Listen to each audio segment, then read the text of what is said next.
चलिए आज एक ऐसी जमीन की कहानी सुनते हैं जहां सदियों तक एक ऐसे बादशाह ने हुक्मरानी की जो सिर्फ ताज का मालिक नहीं बल्कि खुदा होने का भी दावा करता था। ये कहानी है ताकत और तकब्बुर के उस टकराव की जब एक जालिम ने आसमानी ताकत को सीधी चुनौती दी और फिर उसे राह दिखाने के लिए एक पैगंबर को भेजा गया। सोचिए, ये वो अल्फाज थे जो उस दौर के सबसे ताकतवर इंसान यानी फिरौन के घमंड को दिखाते थे। उसका हुक्म वो सिर्फ कानून नहीं था, वो लोगों का अकीदा बन चुका था। और बस यहीं से कहानी के सबसे बड़े टकराव की बुनियाद रखी गई। मिस्र उस जमाने का आप कह सकते हैं सुपर पावर था।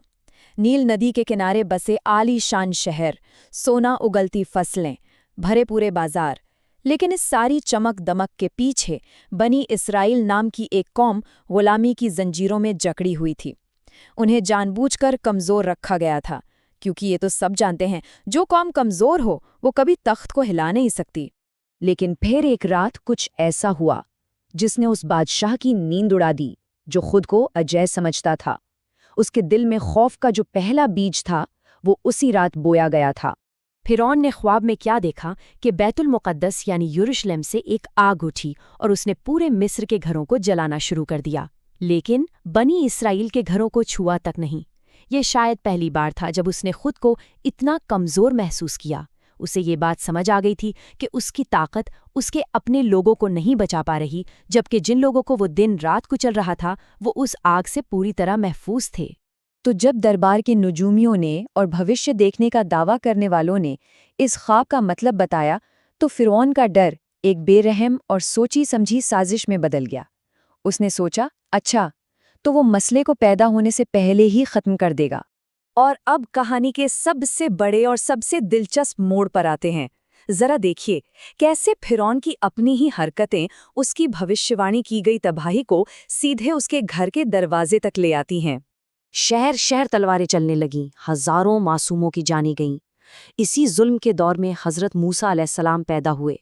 उनकी माँ को अल्लाह की तरफ से इशारा मिला, एक हुक्म मिला कि जब खतरा महसूस हो तो बच्चे को एक संदूक में रखकर दरिया में डाल देना। अब सोचिए, ये डर के मुकाबले ईमान का कितना बड़ा इम्तिहान था। और देखिए चमत्कार, वो संदूक बहता हुआ सीधा ताकत के सबसे बड़े सेंटर यानी फिरौन के महल में पहुंच गया। फिरौन ने उस बच्चे को देखा और उसका घमंड जोर से बोला, अरे ये बच्चा मेरा क्या बिगाड़ लेगा। और बस यहीं से फिरौन के जवाल का काउंटडाउन शुरू हो गया था। तो अब जरा हजरत मूसा के सफर पर नजर डालते हैं। मिस्र के शहजादे से लेकर एक चरवाहे तक और फिर अल्लाह के पैगंबर बनने तक का सफर, ये कमाल का सफर था। तो वो मिस्र के महल में पले बढ़े, लेकिन एक मिस्री के कत्ल के बाद उन्हें मिस्र छोड़कर मदियन भागना पड़ा। वहां उन्होंने सालों साल बकरियां चराईं। सोचिए, मिस्र का शहजादा अब एक चरवाहा था, और अल्लाह अक्सर यहीं से जमीन से जुड़े लोगों में से नबी बनाता है। सब्र, तन्हाई और रहमत, ये सब उनकी तरबियत का हिस्सा था। जब वो अपनी बीवी के साथ मिस्र वापस लौट रहे थे तो उन्होंने दूर एक पहाड़ पर एक अजीब सी रोशनी देखी। जब वो करीब गए तो एक आवाज आई, ए मूसा, मैं ही तेरा रब हूँ। उन्हें हुक्म मिला कि फिरौन के पास जाओ और उनकी लाठी को एक निशानी, एक चमत्कार बना दिया गया। और अब वो मंजर आता है जिसका सबको इंतजार था, जहां आसमानी ताकत और जमीनी जादू का सीधा आमना सामना होता है। ये पैगंबरी के सिलसिले की पहली बड़ी आजमाइश थी। मिस्र के सबसे बड़े जादूगर बुलाए गए। उन्होंने अपनी रस्सियां और लाठियां फेंकी और लोगों की आंखों को ऐसा लगा कि वो हजारों सांप हैं। लेकिन जब हजरत मूसा ने अल्लाह के हुक्म से अपनी लाठी जमीन पर रखी तो वो एक असली विशाल अजदहा बन गई और जादूगरों के सारे नकली सांपों को एक एक करके निगल गई।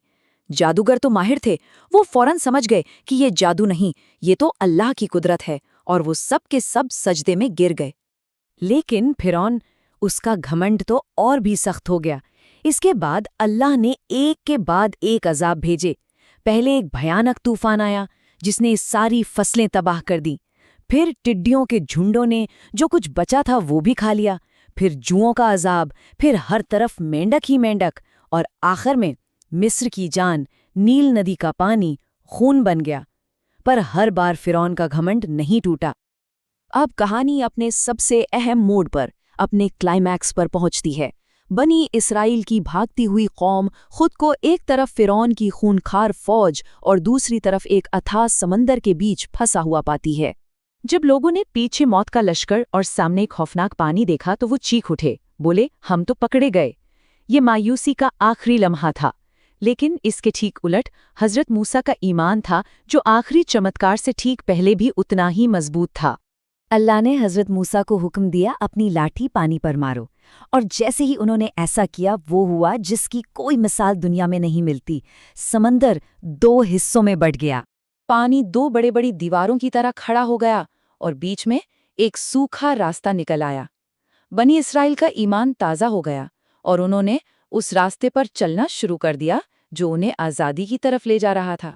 फिरौन और उसकी फौज ने भी वो रास्ता देखा, लेकिन उसके घमंड ने उससे कहा, ये हम भी कर सकते हैं।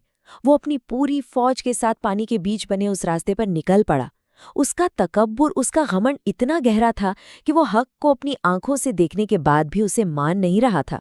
तो अब कहानी का अंजाम, जो हमें उस जालिम के आखिरी सबक और उसके अंजाम के बारे में बताता है। जब बनी इसराइल का आखिरी शख्स भी समंदर पार कर गया, तो अल्लाह ने पानी को दोबारा मिलने का हुक्म दिया। लहरों ने फिरौन और उसकी पूरी फौज को घेर लिया। आखिरी वक्त में डूबते हुए फिरौन ने कहा कि मैं ईमान लाया, लेकिन तब बहुत देर हो चुकी थी। अल्लाह ने सिर्फ उसकी जिस्म को महफूज कर लिया, ताकि वो आने वाली हर नस्ल के लिए एक इबरत, एक चेतावनी की निशानी बना रहे। ये वाकया हमें यही दिखाता है कि दुनिया का बड़े से बड़ा घमंड भी आखिरकार मौत का शिकार होता है। और ये सवाल छोड़ जाता है कि जब इंसान की खुदपरस्ती हकीकत से टकराती है तो अंजाम क्या होता है।